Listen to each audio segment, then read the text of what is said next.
All right. In all seriousness, thanks for being here on a Sunday.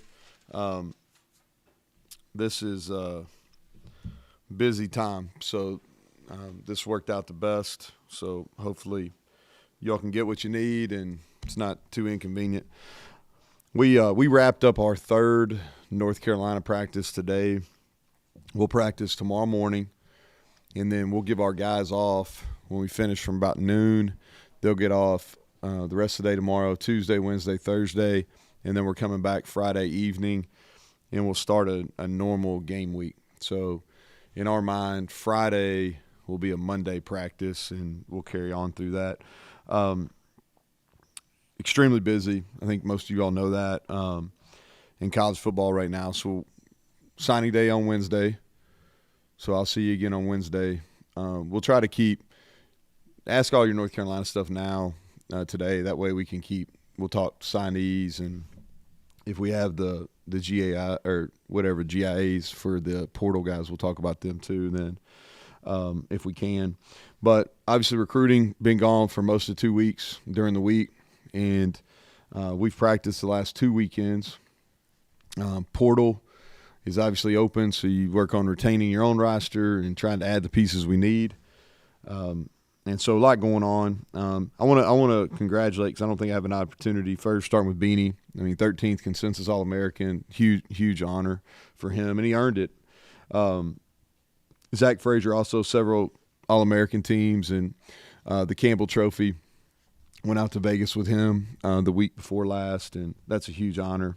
And then Jaheim White, he's made a bunch of freshman All-American teams, so proud of those guys. And then we've also, during this time, we've been scrimmaging our young guys. So we did it twice last weekend. We've done it 3 times. We'll do it 4th time this weekend. And so just some guys, because I know that you all want to know this, but I think defensively these are the guys I think are making progress. Our Corey McIntyre, Hammond Russell, Josiah Jackson, Asani Redwood. They've really had – this weekend they've really stuck out. I think they've had nice weekends. On Monday, or our Monday Night Football, are scrimmaging with our developmental guys. And then offensively, DJ Oliver, Nico's had a really good month of December. And Tyler Evans, who's a walk-on that's really coming on, and then 2 young tackles, Nick Cray and Johnny Williams. And so we'll scrimmage those guys tomorrow again, and then on Friday, and that'll be kind of the last developmental scrimmage that we'll do during this bowl prep. But it's been really good, and I think you all know this, but the redshirt rule, the bowl game doesn't count for red shirts anymore. And so even these guys that have played 4 games, like a DJ Oliver, he'll be up and be able to compete, which really helps. That's one of the rules that's been passed that actually makes sense. All right, that actually makes sense. And then our plan is in the bowl game is, some of these guys that have really come on, because you think about this, these guys that we made decisions on, in fall camp that they were going to be redshirted, they've gone through a 14-week off-season program with our strength conditioning, and then they scrimmaged once a week during every regular season week, and we did it 2 times on our mini, and then we've done it. We'll have 7 total during December, and so these guys are quite a bit better than they were in December, or than they were in fall camp. So there's gonna be some guys, especially on special teams. We didn't play very well on special teams toward the end of the year, so we're gonna give those guys some opportunities. Injury updates: Zach will miss the game. I think we've already said that. CJ Donaldson will miss the game, and that's really my decision. He had surgery. And I thought it affected him right at the end of the game, especially in the Baylor game. And for him, as a head coach, you got to make decisions for the betterment of the entire program, but also for the right reasons for each individual. And I felt like that an off season was more important than him than not being able to play full speed in the bowl game. And so he's rehabbing, but he will not be available. And then I think Preston Fox, it's too early. And so we'll have a better idea when we get down to Charlotte. He's practiced a little bit, but we'll know more closer to the game, and so unsure on that one yet. But with that, I'll take questions. So besides that, and obviously you know the portal guys who are leaving, who I assume Yep. aren't going to play. Anybody else who's opting out type thing, not going to play? Not to this point. Okay. Yeah, not to this point. And I'm trying to think here, Greg. I don't think we have anybody that's in the portal right now that's going to play. And so, and those have already been publicized. Y'all seen who's out. You can ask if you got somebody that's but everybody else, is going to play and be available. So with that, your defensive backfield sort of it was thin to begin with. Now it's thinner with the portal losses. How do you adjust back there? Well, Hershey's the guy that was playing some. And then we've been playing, you've watched, we've been playing Marcus Floyd. We've been playing more of a kind of a 5 defensive backs, toward the back half of the year anyway. So Marcus Floyd will play there. And what we'll do is we'll have a rotation. We can play Aubrey can play some nickel, and then Malachi can bounce back and play some safety, and we can get Jacoby some more snaps at corner, which I think he's earned. And so we'll just move some pieces around and try to spell them by drive, all right, and just try to make do. Riley Collins could play a little bit more at spear. So that's how we'll kind of work our numbers. Talking to Beanie before you got in here, and he had a pretty good testimonial for your program. He said, some people go places for NIL money. I came here because I want to be a better football player. And he was a better football player. What's that speak? He's the first portal guy that's ever been a consensus All-American here. So yeah. What's that say for your program? Well, I think first of all, he's a good fit, right? This is kind of an underdog program. And so you think about his career, he goes to Western, kind of under-recruited out of Louisville, goes to Western, has 3 really good years, transfers to Minnesota, and he played, I think, close to 350, 400 snaps last year, but was a rotational guy and wanted to have a better opportunity. And he came here and he just worked.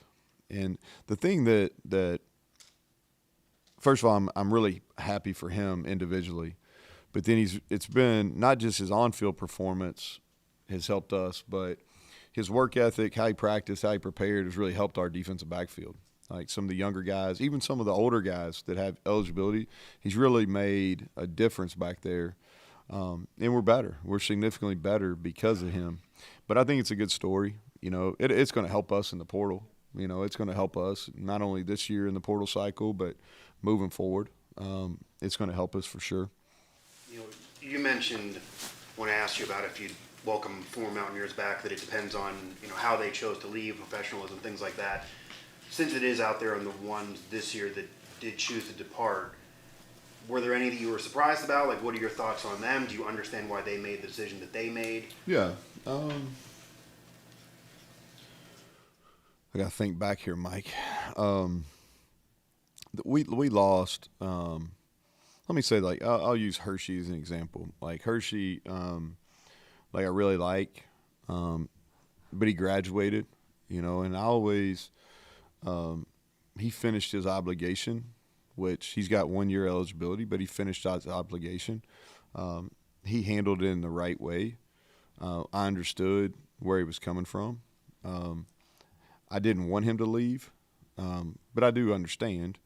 And, and for the most part, there's probably one, and I'm not going to mention names, but there was one, and he wasn't even the guy that played, but there was one that I was surprised by. And but other than that, I understood. DJ Oliver, is he a guy that could potentially play in the backfield? Yeah, yep. He's gotten better. He is. If you look at 2 of the guys, I think in our freshman class that have changed their bodies the most are him and Corey McIntyre, and they're both going to play a good amount of snaps, and so I'm excited too. I think, and this is one thing I'll say about North Carolina is, so North Carolina's had a few opt-outs. They've got some guys in the portal, just like everybody else in the country right now. But I also think in bowl games, it always goes to the team that's most excited. And they're going to play a lot of new guys in the game. And those guys are going to be really excited. And I think our guys that are going to play more, like a Corey McIntyre, because he's going to play more snaps on the defensive line because he's earned that right. And there's more opportunity since Mike left. So I'm excited to see him play. And I know, man, he's going to play with a lot of energy. And some of these other guys that are going to get some more opportunities on special teams and on our offensive defense, man, they're going to be really fired up about the game. And so, but DJ, yes, he definitely, how many carries, I don't know, but he definitely has the opportunity to play at running back. You know, it's going to be Jaheim, and he'll start, and then Jalen and DJ are going to be the guys that play. If Preston can't play, who returns punts and kicks? So Beanie or Rodney will be the punt returner, and then kickoff return it'll be either Rodney or DJ. Yates center. Yates will play center. Yeah, so Yates will play center, and then Malone will continue to play, and we'll have a little rotation there. Yeah, it's kind of like the first. I didn't mean to cut you off, Mike, but it's kind of, it's really kind of a peek into 24. You know, we talk about this too. It's like it's your finale for 23, and it's an opportunity to get to 9 wins, and it's really important. But it's also kind of your start of your 24 too, and for our O-line, that's really the case because Yates is playing, and so. But yeah, he'll start. I'm sorry, Mike. I was just going to just to clarify is in terms of the returners with Rodney and Beanie, is that only if Preston can't go? 'Cause right now he's questionable, or yeah, so, yeah. If Preston, now we'll probably mix up kickoff return. You know, we're going to give Rodney an opportunity on kickoff return because we haven't been good enough there, and that's not Preston's fault. We just haven't been good enough, and Rodney's to the point now. We've worked it for a month, so he'll do the kickoff return. If Preston can go, he'll do the punt return. If he can't, then Beanie will go, and he's done it in games, and it'll be a good showcase for him too because that's another add-on for the next level. Looking at North Carolina, what was the difference their first half of the season versus second half? Yeah, that's probably a question for them. You know, they're talented. You know, I think offensively they're in the top 10 in the country. And they've played pretty well. Offensively, they had some turnovers late, and but yeah, that's probably a question for them. You know, here's what I see. I see a group that's talented. I think they're dangerous because they're gonna have some new people playing, and I think sometimes like that's underestimated, especially in the bowl season. You know, everybody pays attention to who's not playing, but all these other guys got new opportunities, and they've been recruiting at a pretty good level, and so we're gonna see some pretty good players. The scary, and I think I said this on that Zoom, on it seemed like forever ago. I guess it was, but it seemed like forever ago. The scary that running back is a really, really good player, and we've played a bunch of good running backs this year, but he's as good as anybody we've played. And then defensively, they've got the ability to rush. They've got a couple pass rushers, and we haven't seen a lot of elite pass rushers this year, and they've got a couple guys that can really they have great speed off the edge, and so something we're really working on. Who's not playing? Beanie said it's been hard just to find film of Harold. Well, yeah. He's played a little bit. The thing that I'm using, I go back and watch him at Thompson in Alabama, and he won a couple state championships there. So when you think about him, I think two things stick out. First of all, he's really fast. He's a big kid that's really fast. Second thing is he throws the deep ball really well. And if you go back and you watch his high school tape, is post and go routes he threw really well. And they've got some big body guys at receiver. And so are they going to look the exact same they did when Drake May played quarterback? I don't know. I think they're not going to ask their O-line to do a bunch of different things, but I think they're definitely going to have some quarterback run game. And I can see them throwing the ball off some play action stuff and getting the ball downfield. And I know he has a lot of confidence throwing the ball like on those deep throws, and he's talented doing that. The way you describe him sounds a whole lot like the way you describe Garrett. Yeah, he's just bigger. He's just bigger. He's bigger, and he's making his first start.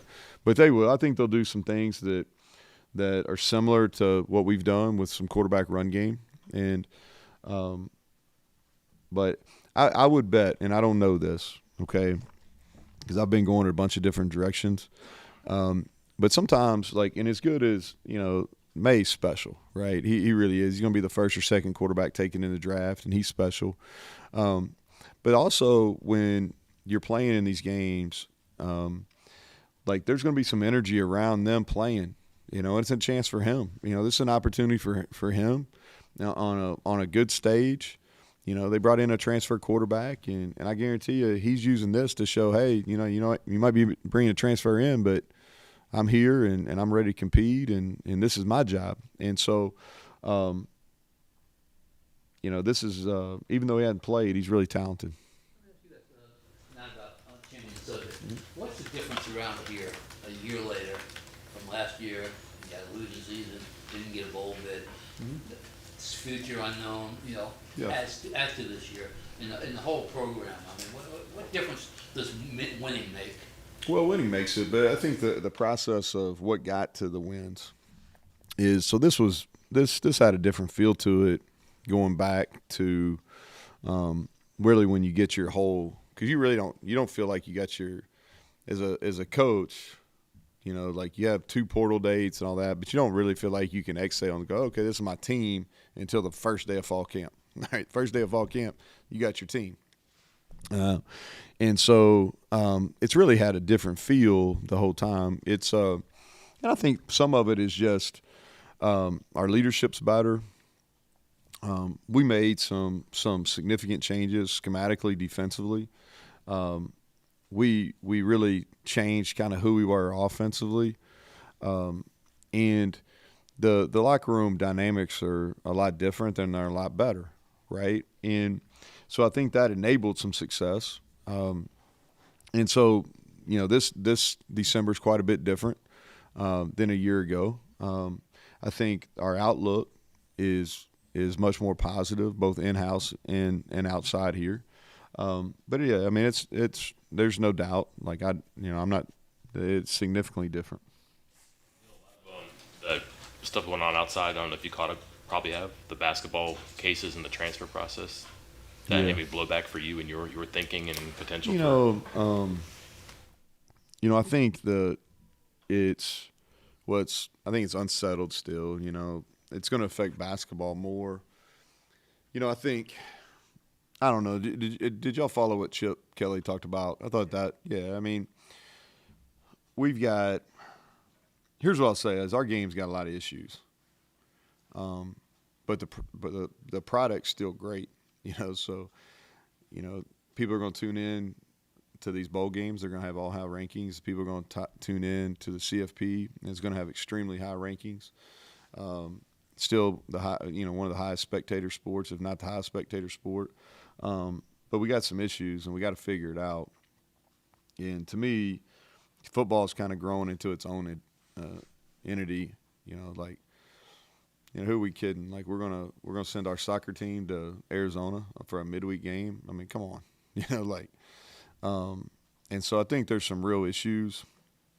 The transfer piece, I probably, as far as the basketball goes, Mike, is I don't know enough about it to really comment on it, and I don't have a solution. But I think we've got a system, man, that's really kind of, it's broken, and we need some real outside the box thinking to kind of get it fixed. The just our calendar, football calendar. Think about the kid that's leaving Texas, the quarterback, right? And he's having to make a decision to leave right in the middle of a CFP. And I get it, I get it. He's trying to secure a new home. But we think about that, he's having to do that. And what we're doing is we have a professional model, but we're still operating on an academic calendar, and the two worlds are so different. And so we got to figure out some solutions. I don't have one right now, but we got to figure some things out. Does it wrinkle any of your roster management stuff? Because you've been doing work for so long, and all of a sudden, guys who transfer once can go again, and it just seems like there goes the tablecloth on you. Yeah. Yes. Yeah. So like, here's what I'll say. Yeah, it is. Yeah, I mean, you just think about it from a roster management standpoint. So I keep a red folder on my desk, and it is our high school signees, our current depth chart, what we're looking for transfer portal wise, and our scholarship list, right? And it's so fluid, and it's hard to – it's so flowing because, you have – let's just talk about here in December. So you've got guys that go in the portal, and kind of where your roster numbers. And I'm sure, I don't know how many, but I'm sure after the bowl game we'll have a few more. I don't know how many, and we may not have any. But my assumption is just the way it kind of works is we'll have a couple more. And so, but trying to figure out, like, what's the exact number of high school players to take and what the exact number of transfer portal guys to take, those are moving targets at all times. And so now if you add a second transfer into this, you're basically saying that everybody's a free agent every time the portal opens.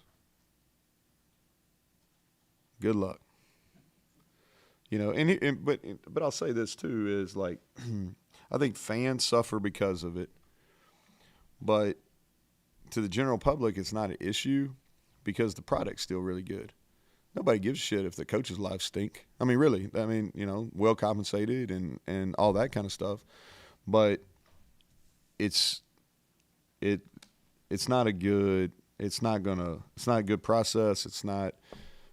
We got to figure something out because if we're talking about, I think most teams, us included, you're looking at a third of the roster that's going to turn over every year, right? I think 30 going out and 30 coming in is about what we're going to be dealing with, okay? But now you make it where it's 85. I mean, yeah, that's a challenge. To that end about what's going on right now, we got to the point where there are windows, which is a little bit less chaotic than it was initially. That's better. You're fair. Right. But there is still everything you're saying that's also valid. So what are your thoughts on the debate of, well, maybe having a window prior to the bowl game delegitimizes the bowl season? Should the window be after the bowl game? Is that even possible with the academic calendar? And then try to do one with spring game and then after that and all that as well? Yeah, so I think like the bowls, it's fine. Okay, we're going to run into an issue is when we go to a 12-team playoff, and now, like yesterday would have been the first round of games, and that's really tough because now you're really only dealing with 4 teams that are dealing with guys at roster flux. Now you're dealing with 12, and I think that's probably too many. But anyway, we could debate the state of college football all we want. Anybody got bowl questions? Yes. You guys are going to have a month layoff. How do you not lose the rhythm that you had, especially that Baylor game? You guys were kind of clicking there in the second half, fourth quarter. How do you not drop off there in the month long? Yeah, it's a challenge. Yeah, absolutely challenge. So I think you're watching the bowl games yesterday. Kind of had them in the background as we were hosting recruits and getting ready for practice and those type of things. And when you look at it, if you look at the teams that lost, a lot of turnovers, right?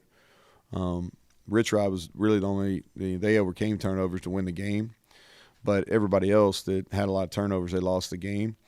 And the flip side of that on defense is missed tackles. And so when you get into this where you have a big window between games is back 10, 15 years ago, people would try to have basically a spring practice session during December. And there was still a lot of contact, a lot of physicality. As kind of our world's changed, now is you can't do that anymore. Your roster numbers are not as such. You'd have a player revolt if you tried to do that. I mean, truthfully, and so there's a mix where like we don't practice the same way during bowl prep that we do during in season. Like bowl games are rewards. You know, they need to be treated different than a normal game week, and so we're doing a lot of good on good. We do a little bit of scout work, but it's mostly good on good. And we got about a 30-minute, per practice shorter than we do during a normal in season. And so the concerns from my perspective are twofold. Is we're a running football team, and we got to get our work in while also being cognizant of we can't, we don't want to be too physical, right? And so we got to get our work in, and we got to make sure that our O-line is in sync and our tight ends are in sync and they're coming off the ball and doing those things. Our running backs are, because they're young, so we got to make sure that they're in rhythm. And defensively, the concern is playing the run, making sure we can take on double teams, make sure we can spill, all right, counter and things like that. But it is a challenge. It is a challenge, and we're not tackling. We're trying to be as physical as we can, but keeping people off the ground because we don't want to get people hurt this late in the year. But it is. But I think that's not only my concern. If you went and asked everybody around college football, they have the same concerns. So we got to figure it out and go down and play. And the expectation is we go down and play well and kind of build off what we did the last 7 games offensively. One thing, just to make sure, Montre Miller needs a waiver for next year? He needs a waiver. Yep. And I don't know as much about it. I would think he has a good case. It would be an injury waiver? Yeah. Yeah. He had surgery and missed a year. Yep. Going back to the point you made about bowls are about who's more excited. It's fairly common. But the regular season's like that too, right? Why is it more important or more difficult? It is, but so when you get into these, when you get into both seasons, so like let's go back to the regular season. And so that season, that's played out, and you're in a rhythm, right? Everything's in a rhythm. Your Mondays are the same. Your Tuesdays are the same. Your Wednesdays are the same. And so guys stay in a really good rhythm. And when you get into bowl prep, there's no rhythm, and so I think it's about, different people handle bowls different ways. And what we want to be is we want to be the freshest, and we want our guys to be really excited to play. And I think like how you handle your preparation, what kind of rewards you do, I think those things really matter. I think mixing in some young players really helps. That's why like the opt-outs and some of that stuff, I'm kind of like, or people going in the portal. I'm like, we'll be a little bit different than when we played at Baylor, but I don't know if that's all bad. And North Carolina probably feels the same way. Anybody else? Y'all good? All right. Thank y'all.